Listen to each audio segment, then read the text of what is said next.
नमस्कार, रात के 9 बज चुके हैं। मैं हूं ब्रजेश राजपूत, लेकर आए हूं दिन भर की बड़ी खबरें आपके अपने कार्यक्रम द एडिटर शो में, जिसमें आप और हम करेंगे विस्तार से चर्चा उन बड़ी खबरों की जो आपसे जुड़ी हुई हैं।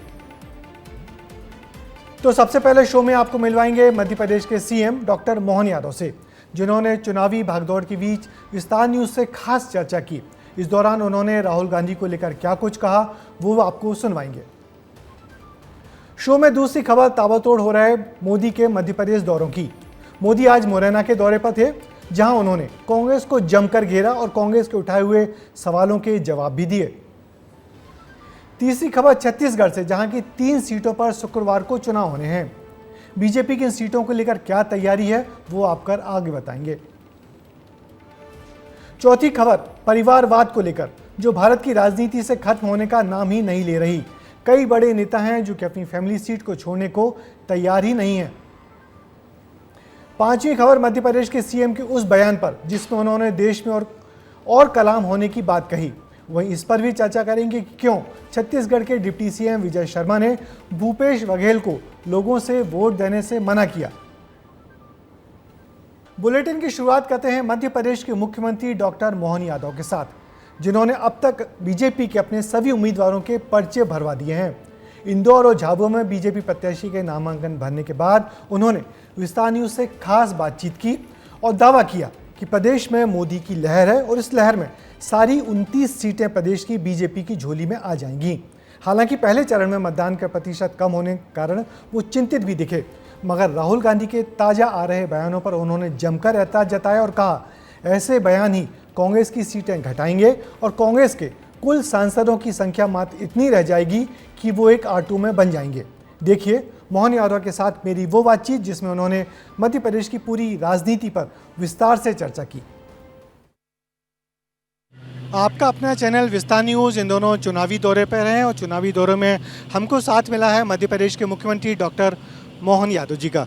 मोहन यादव जी आज भोपाल से उड़े थे और इंदौर आए, इंदौर से झाबुआ, विस्तार न्यूज़ उनके साथ रहा, चुनावी सरगर्मियां देखी और अब विस्तार से बात करने के लिए डॉक्टर साहब के साथ है। डॉक्टर साहब, आपको सबसे पहले बहुत बहुत शुक्रिया कि आपने विस्तार न्यूज़ को समय दिया है।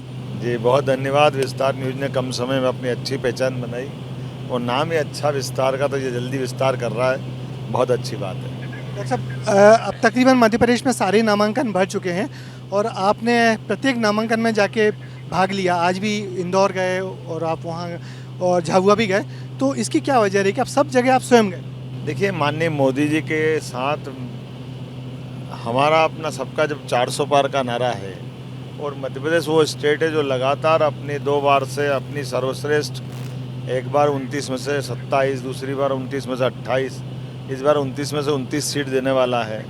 तो एक स्वाभाविक रूप से मैं मुखिया हूँ या मुख्य सेवक हूँ, उस नाते से मेरा अपने कार्यकर्ता जिसको टिकट मिला है पार्टी के साथ, मैं उसके साथ खड़ा होकर कलेक्टर के यहाँ फॉर्म भराता हूँ, बाद में कोई रोड शो या सभा करता हूँ, तो कार्यकर्ता में उत्साह आता, उमंग आती है, मुझे भी अच्छा लगता है और मुझे इस बात का संतोष है कि धीरे धीरे करके लगातार जिस प्रकार का टेम्पो बना है, माननीय मोदी जी का ग्राफ, भगवान किसी को कहे किसी की नज़र नहीं लगे, उनका दिनों दिन रात और ग्राफ बढ़ता जा रहा है। मुझे इस बात का संतोष है कि हमारे अपने प्रदेश के कल 2 चरण के चुनाव हो जाएंगे, लेकिन ये 12 सीटों में से 12 ही हम जीतने की स्थिति में आए हैं और आने वाले समय की बाकी बची हुई सीटों पर भी हम उसी प्रकार का परचम लहराएंगे। साहब, जिस तरीके से 2 चरण होने को हैं, पहले चरण में गर्मी बड़ी दुश्मन बनी और वोटिंग परसेंटेज कम रहा, तो बीजेपी इसकी चिंता कर रही है कि नहीं? देखिए, चुनाव के लिए जो कर सकते हैं वो सब करते ही हैं, लेकिन स्वाभाविक रूप से कुछ बातें ऐसी थी, जैसे इस बार शादियां ज़्यादा होने से एक कष्ट ये आया कि शादियां थी, फिर उस सेल्ट में जहाँ चुनाव हो रहा था वहाँ फसल कटाई का भी विषय था, तो फसल के कटने से जो मजदूरों की दिक्कत आती है, किसानों की दिक्कत आती है, उसके कारण से भी उसका इफेक्ट पड़ा है। लेकिन जैसे हम लोगों ने कहा, प्रचार प्रसार कराते हुए छाया, पीने के पानी की व्यवस्था, बाकी जन जागृति के चुनाव आयोग ने काम कराए हैं। इस आधार पर कह सकता हूँ कि कल जो चुनाव होने वाला है उसमें अच्छा मतदान हो और आपके माध्यम से भी अपील करना चाहता हूँ कि आप अधिकतम जनता से, यह मेरी अपील है कि हम सब अपने मताधिकार का उपयोग करना ये अत्यंत आवश्यक है। ये प्रदेश की भलाई के लिए, देश की भलाई के लिए 21 शताब्दी में भारत दुनिया का नंबर 1 देश बने, ऐसे में अपने अपने योगदान के लिए आप अपने मत का ज़रूर उपयोग करें। मैं मान के चलता हूँ कि मोदी जी के लिए टेन्योर मोदी जी के लिए नहीं, पूरे भारत के लिए ज़रूरी है। और भारत की इस प्रकार से प्रगति सब क्षेत्रों में हो रही है, उसमें ये बेस का काम करेगी हमारी 29 की 29 सीटें। और मुझे आपके माध्यम से भरोसा, प्रदेश की जनता बहुत प्यार करती है और हमको सफलता देगी। मगर जिस तरीके से वोटिंग परसेंटेज कम हुआ है तो कांग्रेस बड़ी उम्मीद से हो गई है और कह रही है कि इनमें से सीट जीतने की उसकी उम्मीद बढ़ गई है। देखिए, ये बिल्ली के भाग से छीका नहीं टूटेगा। अगर वोटिंग परसेंट डाउन हुआ तो केवल बीजेपी का डाउन हुआ, ये सोचना गलत है। मैंने उस दिन भी प्रेस कॉन्फ्रेंस में बताया था कि कई सीटें ऐसी है जो कांग्रेस जीती विधानसभा में, वहाँ हमारा वोटिंग परसेंटेज ज़्यादा है लेकिन कांग्रेस का तो और कम है। तो इसका मतलब कांग्रेस उसको हार रही क्या? तो ये बात सही है कि वोटिंग परसेंट बढ़ना चाहिए, कांग्रेस और बीजेपी हम सब है, लेकिन हम कम वोटिंग परसेंटेज से जीत जाएंगे इस भरोसे अगर कांग्रेस बैठी है। तो मेरी शुभकामना उनको। मोदी जी लगातार दौरे कर रहे हैं मध्य प्रदेश में, आज भी उनकी सभा थी, कल हमने भोपाल में अच्छा रोड शो भी देखा उनका। तो मोदी जी मध्य प्रदेश पे इतना फोकस क्यों कर रहे हैं जबकि यहाँ तो सिर्फ एक ही सीट नहीं है, बाकी तो सब सीटें आपके पास हैं ही। देखिए, ये ही खास बात है भाजपा और कांग्रेस में। हम हमारी सफलता में भी कोई मगरूरियत नहीं लाते, कोई घमंड नहीं लाते, विनम्रता लाते हैं। और विनम्रता के आधार पर जनता के बीच लगातार जा करके हम अपने विषय को रखते हैं, हमारी जनता से हमारी बातों को समझाते हुए कांग्रेस की कमजोरियां और हमारी अच्छाई से जनता का दिल जीतते हैं। लेकिन कांग्रेस जैसा माननीय मोदी जी सही शब्द बोलते हैं, घमंडिया गठबंधन है। पहले तो सीट नहीं जीत रहे हैं, लेकिन बगैर सीट जीते भी वो जाना नहीं चाहते हैं, केवल बयानवीर है, समाचार पत्रों में बयान देते हैं, चैनल पे बयान देते हैं, छुट्टी पा लेते हैं। यही कारण है कि कांग्रेस लगातार रसातल में जा रही है। जिस तरीके से आप लोग रोज़ कांग्रेसियों को बीजेपी में शामिल कर रहे हैं, आज भी आपने इंदौर में काफ़ी बड़ी संख्या में लोगों को शामिल करवाया, तो ये सब क्या है? माने बीजेपी के लोगों में इसमें छटपटाहट नहीं होगी? ये बीजेपी कांग्रेस मुक्त है या बीजेपी कांग्रेस युक्त हो रही है? देखिए, ये कांग्रेस के लिए विषय है, हमारे लिए विषय नहीं है। विश्व की सबसे बड़ी पार्टी होने के नाते से हमारी पार्टी में तो हमने अपनी पार्टी में आने वालों के लिए कोई मनाही नहीं की है, लेकिन अब आने वालों की भीड़ बढ़ रही तो हमको छांट के लेना पड़ रहा है। लेकिन कांग्रेस का लोग कांग्रेस को साथ छोड़ रहे हैं, कांग्रेस को सोचना है, उनके नेतृत्व पे भरोसा नहीं, उनके नेता पे भरोसा नहीं है।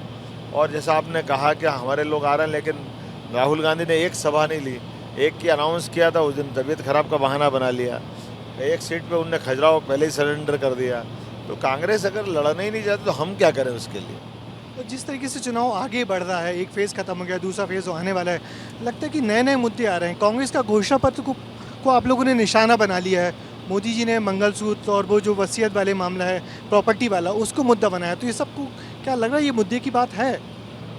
देखो, मुद्दा बनाते नहीं, मुद्दा बनने के लिए कांग्रेस देती है। कांग्रेस अपना घोषणा पत्र में कहती है हमारी सरकार बनेगी तो हम ये अल्पसंख्यकों को इकोनॉमिक सर्वे करा के बचा हुआ चीज़ उनको बांटेंगे, अर्थात हिंदुओं से छीन के आप अल्पसंख्यकों को दोगे, मुस्लिमों को दोगे। अभी कहते हमने कहाँ बोला? अरे मनमोहन सिंह जी ने खुलेआम बोला 2003 से 13 की सरकार में, सोनिया गांधी जी चेयरपर्सन थी। आज भी अल्पसंख्यकों को लेकर जो वो बात कह रहे हैं वो हमारे सबके सामने है। विरासत के बारे में कल ही राहुल गांधी जी के गुरु उनने अपना वक्तव्य दिया कि अमेरिका में तो हाँ सेम पेत्रोदा के भाई हम तो विरासत में 60% सरकार में जमा करा देंगे, 40% रहेगा। हमारे भारत में नहीं चलता ये चुनाव, अमेरिका में नहीं हो रहा, भारत में हो रहा है। हमारा हाथ जोड़ के निवेदन है, भ्रम मत फैलाओ। हमारे यहाँ तो बाल बच्चों के लिए माँ बाप अपना पेट काट करके कुछ इकट्ठा करके जाते हैं, उनके लिए, उनका भला करने के लिए, उनके माध्यम से धर्म के काम के लिए। अब आप कह रहे हो वो सब हम बांट देंगे, तो ये जनता इसको समझ रही है? जनता क्यों नहीं समझ रही है? जनता को समझाने के लिए तो कह रहे हैं। अब आप बताओ, धर्म आधारित आरक्षण की बात हम जब कह रहे हैं कि आपने ओबीसी, एससी, एसटी, दलितों के आरक्षण में चोट पहुँचाई है, उनको उनसे छीन करके आपने मुस्लिम समाज को दिया। हाय रे कहाँ दिया? अरे भाई, अभी आप देखो कर्नाटक में, आंध्र में देखो किसका काट के दिया है।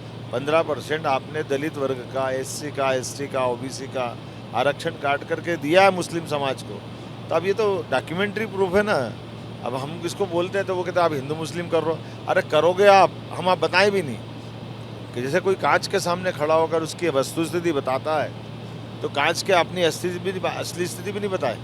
हमने गलती की तो वो बताओ ना आप। अब हमने कोई गलती की नहीं, आपने देखा वर्षों तक भगवान राम के मंदिर को कांग्रेस ने उलझाया। कांग्रेस ने कभी भी दलित और ओबीसी एससी एसटी की बात करी, लेकिन एससी एसटी को राष्ट्रपति नहीं बनाया। अब मैं इसी को बात को लेके जाता हूँ कि साहब इनकी तरफ से कब इनने मदद की।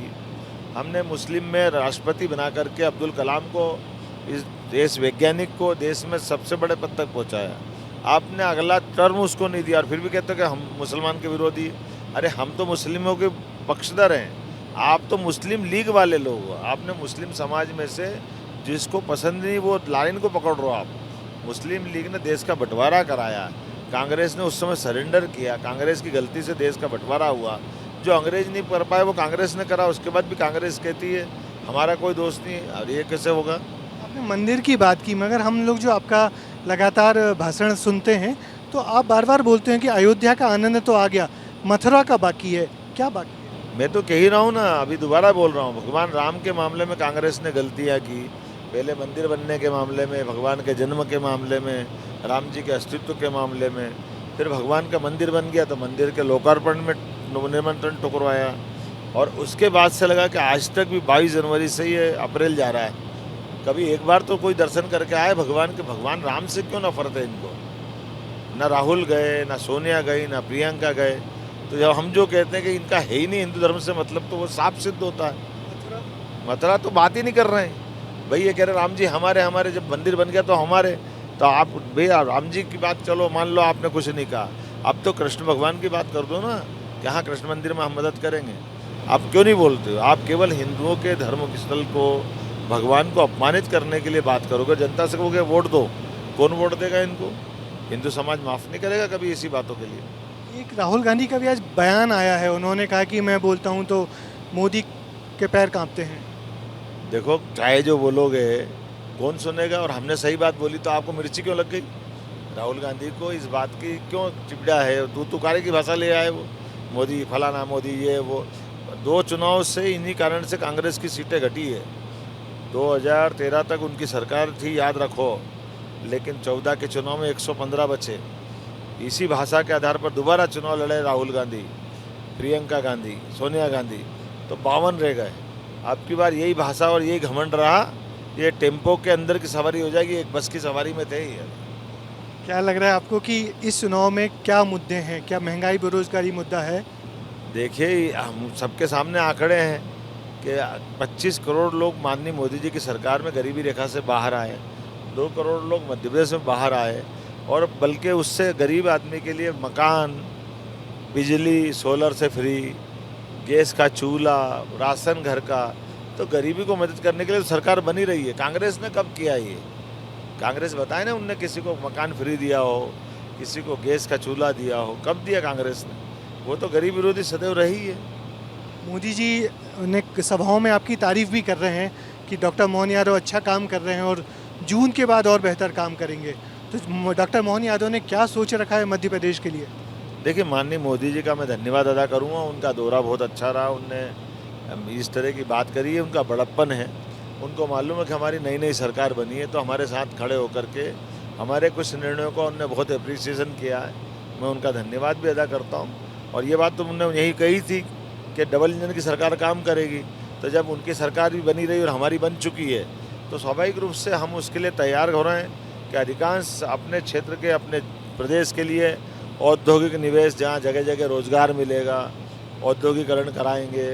अलग अलग प्रकार के इंफ्रास्ट्रक्चर के काम होंगे, जिसमें विभिन्न अधोसंरचना के काम है, एकेडमिक साइड में, हेल्थ की साइड में, हमारे अपने ग्रामीण अंचल में, और ख़ास करके किसानों की आय बढ़ाने के लिए। ऐसे कई काम हमारे हाथ में जिस पर हम आगे बढ़ेंगे। हमने देखा आप भोपाल से आज इंदौर आए, इंदौर में सभा की पर्चा करवाया, वहाँ से झाबुआ गए और काफ़ी सारे लोगों से लगातार मिल रहे हैं। और इस सब के बीच में ये आपकी जो खुश मिजाजी है, जो मंच पे आप ताली बजते और बजाते हैं, तो ये सब क्या है? एनर्जी क्या, कहाँ से आती है? ये माननीय मोदी जी से देखते हैं, सीखते हैं। आप बताइए, मोदी जी 24 घंटे काम करते, कभी तनाव में दिखे आपको? मोदी जी कभी थकते हुए दिखे क्या? और हम तो भगवान कृष्ण के वंशज हैं।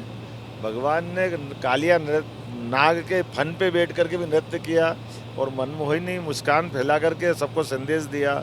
उन्होंने महाभारत के युद्ध में भी सबके बीच खड़े होकर के भगवान ने अपने जीवन के इस सत्य को उजागर किया कि निर्णय आप कितने ही कड़े करो, व्यवहार में आप हमेशा विनम्र रहो, कठिनाइयाँ कितनी भी आए लेकिन कठिनाई से पार तो आप ही को पाना है, तो मुस्कुरान सदैव धारण करो। और हमारी सनातन संस्कृति इसी बात के लिए, दूसरों होंगे कई और जो किसी की मृत्यु से या जन्म से सालों के आधार पर उनके यहाँ उत्सव मनते हैं। सनातन संस्कृति तो जयंती मनाकर आनंद मनाने वाले लोग हैं। प्रत्येक त्यौहार, पर्व, उत्सव हमारे जीवन में उत्साह, उमंग, आनंद की वर्षा करते हैं। तो ऐसी संस्कृति का आनंद लेते हुए, सनातन संस्कृति जय जयकार करते हुए कोशिश कर रहे हैं कि राजनीति में भी है तो मस्ती से हैं। यही वजह है कि लोग आपको मोदी का मोहन भी कहने लगे। नहीं, मैं तो सबका अपने आपके बीच का कार्यकर्ता हूँ। मोदी तो 142 करोड़ के हैं, हम सबके परिवार के सदस्य हैं। और एक ऐसे व्यक्तित्व जिनका स्वयं का क्या है, ना उनका अपना बच्चा है, ना बच्ची है, ना उनने अपने जीवन में कुछ इस तरह से अपना जीवन जिया जैसे एक बहुत आदर्श जीवन, जैसे भगवान हनुमान के वो सच्चे भक्त की तरह जीवन जी रहे हैं, जिनको जीवन में देशभक्ति के अलावा कुछ नहीं चाहिए। और क्या चाहिए ऐसे व्यक्ति के बारे में? अगर हम चुनाव में काम कर रहे हैं तो ये हमारा सौभाग्य, वो चुनाव लड़ रहे हैं। सर, आखिरी सवाल कि इतना दौरे करने के बाद आप क्या दावा करेंगे मध्य प्रदेश की सीटों का? मैं तो वही कहूँगा जो 29 लोकसभा भाजपा की। छिंदवाड़ा भी 100% छिंदवाड़ा तो सबसे पहले आती दिख रही है। छिंदवाड़ा के अंदर छिंदवाड़ा की जनता ने तय कर लिया कि बाहर वाले को सांसद नहीं बनाएंगे। बहुत बहुत शुक्रिया। ये थे डॉक्टर मोहन यादव, ऊर्जा से भरे हुए। डॉक्टर साहब का बहुत बहुत शुक्रिया कि आपने इतनी चुनावी व्यवस्था के बीच भी हमको समय दिया। और डॉक्टर साहब का कहना है कि पूरी 29 की 29 सीटें बीजेपी जीते, इसके लिए रात दिन मेहनत वो भी कर रहे हैं और प्रधानमंत्री मोदी जी भी कर रहे हैं। कैमरामैन अभिषेक शर्मा के साथ ब्रजेश राजपूत, विस्तार न्यूज़। कांग्रेस के सवाल और प्रधानमंत्री नरेंद्र मोदी के हाजिर जवाब। मुरैना में जब आज पीएम मोदी ने सभा की तो उनके भाषणों में कांग्रेस नेता जयराम रमेश के सवालों के जवाब थे। दरअसल मुरैना में सभा के पहले जयराम रमेश ने ट्वीट कर पीएम से कई सवाल पूछे। पीएम ने बिना नाम लिए इन सवालों के जवाब अपनी ही सभा में दिए। राम जानकी की। पिछले 18 दिनों में मोदी का मध्य प्रदेश में 6वां दौरा था। गुरुवार को पीएम ने मुरैना में सभा की, लेकिन उससे पहले कांग्रेस ने मोदी के सामने सवालों की लिस्ट हाजिर कर दी। कांग्रेस नेता जयराम रमेश ने पीएम मोदी से एक के बाद एक कई सवाल किए। सवाल नंबर 1, मुरैना में सेना भर्ती को लेकर भाजपा के बड़े बड़े वादों का क्या हुआ? जयराम रमेश मोदी से सवाल करते थे कि बीजेपी ने सेना के लिए क्या किया, तो मुरैना के मंच से ही मोदी ने उन्हें जवाब दिया कि बीजेपी ने क्या किया है। कांग्रेस ने इतने वर्षों तक सेना के जवानों की 1 रैंक 1 पेंशन जैसी मांग पूरी नहीं होने दी। हमने सरकार बनते ही 1 रैंक 1 पेंशन को लागू किया। मोदी यहीं नहीं रुके, उन्होंने कांग्रेस को याद दिलाया कि उनके वक्त पर सेना के साथ कैसा व्यवहार होता था। कांग्रेस सरकार ने जवानों के जो हाथ बांध रखे थे, हमने उन्हें भी खुली छूट दे दी। हमने कहा अगर एक गोली आती है 10 गोली चलनी चाहिए।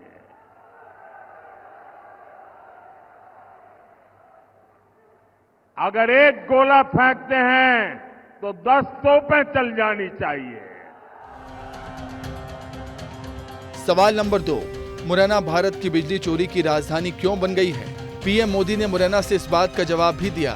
उन्होंने बिजली पानी पर भी जवाब दिया और कांग्रेस को एक बार फिर उसकी सरकार के कामों को याद दिलाया।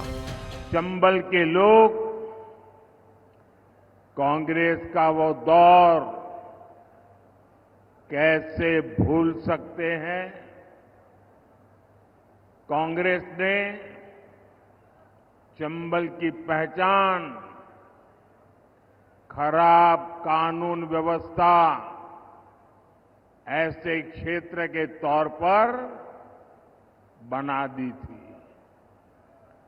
उस दौर में कांग्रेस ने एमपी को देश के बीमारू राज्यों की लाइन में खड़ा कर दिया था। पीएम मोदी ने बताया कि पानी की समस्या कम करने के लिए केन बेतवा योजना लाई गई है। भाजपा सरकार में हुए विकास को भिंड, मुरैना, ग्वालियर के वो लोग और ज्यादा अनुभव कर रहे हैं जिन्होंने कांग्रेस का वो काला दौर देखा है। 4 जून के बाद हमारे तेज तर्रार मुख्यमंत्री मोहन यादव जी के नेतृत्व में मध्य प्रदेश का विकास और स्पीड पकड़ने जा रहा है। काली सिंध, पार्वती लिंक परियोजना से सिंचाई की समस्या दूर होगी। पानी की समस्या को दूर करने के लिए हम मुंदरी बांध जैसे प्रोजेक्ट पर काम कर रहे हैं। करीब 2,500 करोड़ रुपए की लागत से बना ग्वालियर श्योपुर रेलवे ट्रैक हो, आधुनिक इंफ्रास्ट्रक्चर के ऐसे अनेक काम इस क्षेत्र की तस्वीर बदल रहे हैं। मोदी पर जयराम रमेश ने जो आरोप लगाए थे उस पर उन्होंने मुरैना की जनता से कहा कि आप दुखी ना हो क्योंकि मैं कामदार हूं। कुछ लोग बहुत दुखी हो जाते हैं कि मोदी जी को ऐसा क्यों बोला, देश के प्रधानमंत्री के लिए ऐसी भाषा का क्यों प्रयोग किया, देश के प्रधानमंत्री को कभी कोई ऐसा बोलता है क्या। मेरी सबसे विनती है कि कृपा करके आप दुखी मत होइए, आप गुस्सा मत कीजिए। आपको पता है वे नामदार है, हम तो कामदार हैं। और नामदार तो कामदार को सदियों से ऐसे ही गाली गलौज करते आए हुए हैं।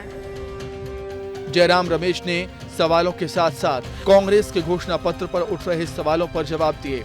उन्होंने कहा कि मोदी कांग्रेस के न्याय पत्र का प्रचार करते हैं, लेकिन वो प्रचार गलत है। प्रधानमंत्री जी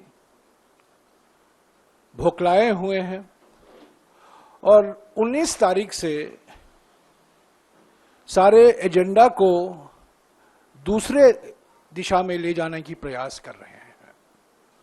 उन्होंने हमारे न्याय पत्र को पहले सांप्रदायिक रंग देने की कोशिश की, बाद में कई ऐसे बातें उठाई जिसका जिक्र हमारे न्याय पत्र में बिल्कुल है ही नहीं है।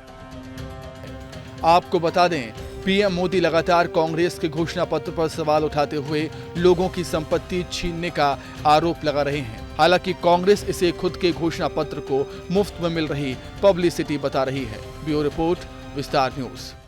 कांग्रेस के घोषणा पत्र पर बार बार सवाल उठाने का एक फायदा कांग्रेस को मिला है कि कई लोगों ने इसको पढ़कर देखा और जाना कि आखिर इसके अंदर क्या है।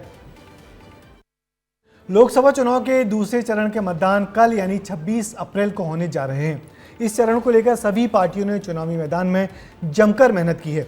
दूसरे चरण का चुनाव प्रचार भी बुधवार की शाम को थम गया था। छत्तीसगढ़ में भी इस फेज में 3 सीटों पर चुनाव होने हैं, जिसमें भूपेश बघेल जैसे बड़े चेहरे भी मैदान में हैं। छत्तीसगढ़ में दूसरे चरण के चुनाव में महासमुंद, कांकेर, राजनांदगांव में चुनाव होने हैं। ऐसे में तीनों ही सीटों पर दोनों ही राजनीतिक पार्टियां बीजेपी रिकॉर्ड बनाने में तो कांग्रेस इतिहास बदलने के लिए मैदान में ताकत झोंकती हुई नजर आ रही हैं। ये तीनों सीटें बीजेपी के खाते में हैं, जिनमें सबसे ज्यादा हाई प्रोफाइल सीट राजनांदगांव है, जहां पूर्व सीएम भूपेश बघेल और संतोष पांडे आमने सामने हैं। वहीं महासमुंद में बीजेपी की रूप कुमार चौधरी और कांग्रेस के ताम्रध्वज साहू में कड़ी टक्कर है, तो कांकेर से बीजेपी के प्रत्याशी भोजराज नाग और कांग्रेस के बीरेश ठाकुर के बीच सीधा मुकाबला होने वाला है। 3 लोकसभा का समीकरण, कुल 41 प्रत्याशी चुनावी मैदान में हैं। कांकेर में 9 प्रत्याशी हैं, राजनांदगांव में 15 प्रत्याशी हैं, महासमुंद में 17 प्रत्याशी हैं, कुल 52,84,000 लोग मतदान करेंगे।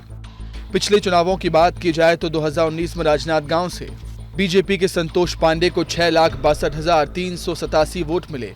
कांग्रेस के भोलाराम साहू को 5,50,421 वोट मिले। 2019 में महासमुंद सीट का परिणाम, बीजेपी के चुन्नीलाल साहू को 6,16,580 वोट मिले। कांग्रेस के धनेन्द्र साहू को 5,26,069 वोट मिले। 2019 में कांकेर सीट का परिणाम, बीजेपी के मोहन मंडावी को 5,46,233 वोट मिले। कांग्रेस के ब्रजेश ठाकुर को 5,39,319 वोट मिले। इन सीटों पर चुनाव करने के लिए छत्तीसगढ़ में विशेष इंतजाम किए गए हैं। दूसरे चरण के लिए कुल 6,567 मतदान केंद्र बनाए गए हैं। छत्तीसगढ़ में चुनाव काफी दिलचस्प है। हालांकि छत्तीसगढ़ में चुनाव में सबसे अहम मुद्दा सुरक्षा व्यवस्था का होता है। पिछले फेज के चुनाव में हमने देखा था कि नक्सली ब्लास्ट में हमारा एक जवान शहीद भी हो गया था। बुलेटिन में अब बात चलते चलते की। केंद्रीय मंत्री ज्योतिरादित्य सिंधिया के बेटे महा आर्यमन सिंधिया लगातार अपने पिता के लिए चुनावी प्रचार कर रहे हैं। रोजाना 10 से अधिक गाँव में जाकर नुक्कड़ सभाओं को संबोधित करते हैं। आज गुना के विभिन्न गांव में जनसंपर्क के दौरान उन्होंने एक खेत में ट्रैक्टर चलाया। मां आर्यमन के खेत में ट्रैक्टर चलाने के क्रम में समर्थकों ने नारा भी लगा दिया, किसानों का नेता कैसा हो, ज्योतिरादित्य सिंधिया जैसा हो। मां आर्यमन रोज कुछ न कुछ ऐसा करते हैं जिससे उनका वीडियो बनता है और वो वीडियो वायरल किया जाता है। इसके पीछे कहीं ना कहीं यही सोच है कि उनकी ऐसी छवि बनाना कि वो राज परिवार के होने के बावजूद आम जनता से, युवाओं से जुड़े हुए हैं।